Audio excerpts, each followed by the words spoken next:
Good day, everybody, and welcome to another edition of the Military and Foreign Affairs Network. I am your host, the voice of reason.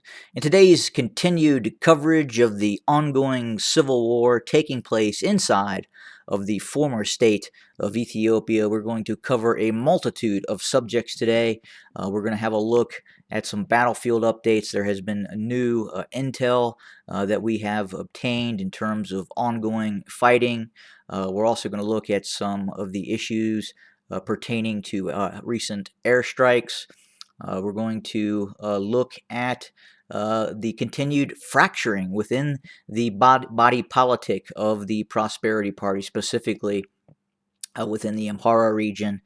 And then there has been some recent promotions in the Abiy loyalist camp as that military expands. Obviously, they are going to need ranks commensurate with the size of the growing military apparatus inside of the Abiy loyalist camp. But again, first we're going to look at the airstrikes that are ongoing in the Tigray region. We are seeing a uptick in what we would define as indiscriminate use of air power. And just recently, within the last 24 hours, there was a rather large strike that was conducted in the northern Tigray region. It hit a camp full of Eritrean refugees, killing as many as 60 and injuring many more. And again, we're seeing the continued use of air power, both in the form of drones and in the form of what we would call bomb trucks, Su-27s, MiG-23s that do not have any sort of targeting pods, and they simply release dumb ordnance on a designated target, and thus at many times missing said targets. But again, the latest airstrike has resulted in the death of many civilians in the Tigray region. This was not a military target, and again, this has been verified by multiple sources on the ground. On the battlefield front, we are receiving new information that there is a new offensive underway in the southeastern Tigray region. We had talked about the Tigrayan Defense Forces had evicted the Abiy loyalist forces within the vicinity of Alamata, driving those forces south towards Waja, and then launching counterattacks within the vicinity of Waja itself, and driving those Abiy loyalist forces out of Waja. And our understanding now is there is no Abiy loyalist forces in the southern Tigray region. In fact, we have seen Tigrayan Defense Forces maneuver within the vicinity of Kobo. We understand that infiltration groups had launched operations to the west along this mountain range here, and then to the east, and are now advancing quite possibly on Kobo. At this point, we continue to believe these are envelop and destroy operations without the intent to seize large amounts of territory. But again, we could see an operation where Kobo is taken and or at least held for a certain period of time. But again, it looks like the intent is to defeat the Abiy loyalist forces that are within the vicinity of Kobo, and it could be threatening the southern Tigray region. So again, we're starting to see more and more Tigrayan Defense Forces enter the northern Amhara region from the southeast Tigray region, specifically within the areas both west and east of Waja. Again, most of those forces of the Amhara regional militias and the Abiy loyalist forces that were operating near Alamata had briefly entered Alamata for a period of time. Those forces have in fact been evicted from southern Tigray, and we are continuing to see Tigrayan army operations now in the northern Amhara operations, and again, once again, threatening Kobo. And again, I do not believe this will be a operation designed to permanently hold territory, but again, it's designed to engage and destroy battlefield units of the Abiy loyalists, and at the same time capture equipment as well. In other areas, we are continuing to see the Tekizi River operation underway. We continue to see Tigrayan Defense Forces crossing the Tekizi River and infiltrating into western Tigray. And we continue to hear about those forces that are also on the other side of the Sudanese border as well. I've covered this in multiple videos now. Again, this is probably going to be more of a slow process.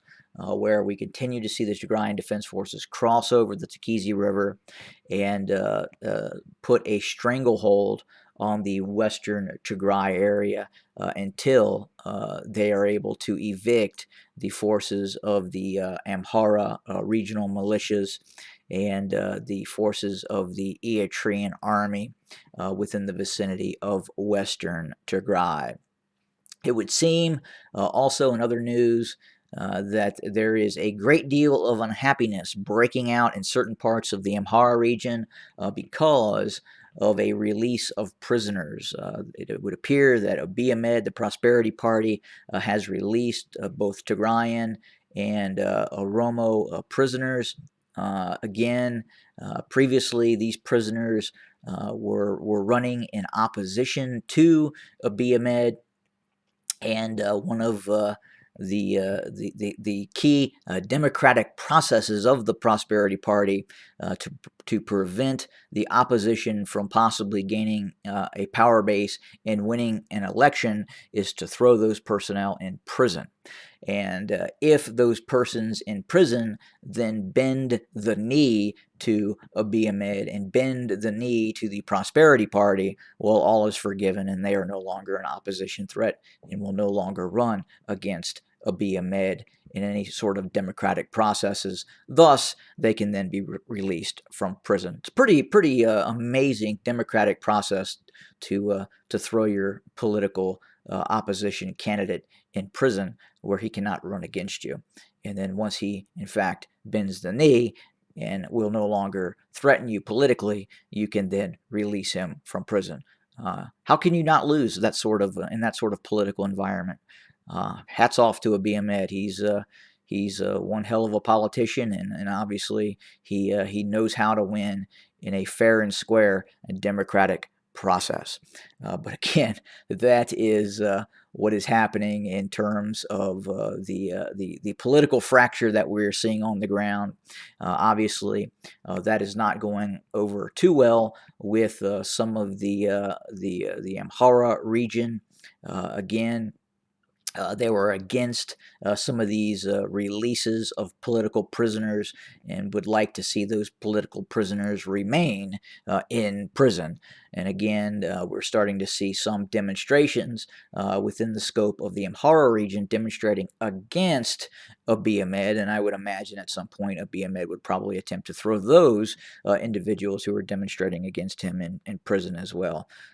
So that is the democratic process in the former state of Ethiopia. If you don't like it, throw them in prison. But that is what is going on in terms of the fracturing and the continued fracturing of the divide within the Prosperity Party and some of Abiy Ahmed's allies within the Amhara region as well.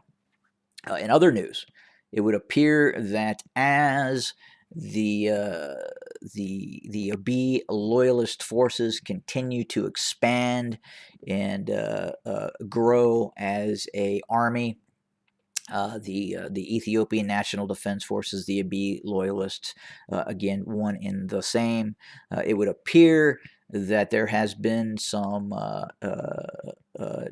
new roles created in terms specifically within the general staff. There has been a number of generals promoted to include the number one guy in the Abiy loyalist camp, and that would be General Julia. It would appear that General Julia has been promoted to the rank of Reichsmarschall, and What was that? It's not a Reichsmarschall. Oh, he's a field marshal. I'm sorry. So General Julia is not a Reichsmarschall. He is a field marshal.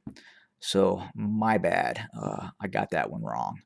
But again, it would appear that with the growing strength of the Abiy loyalist army, it would appear that that General Julia is now Field Marshal Julia, not Reichsmarschall Julia, Field Marshal Julia. Again, I apologize for that error on my behalf.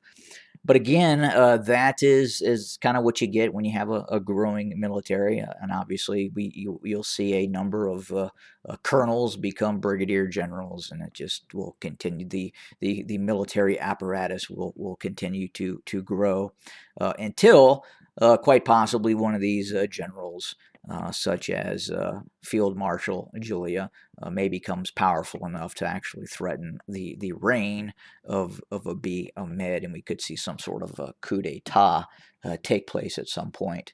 But again, very, very difficult to say at this point if that's in the cards or down the road.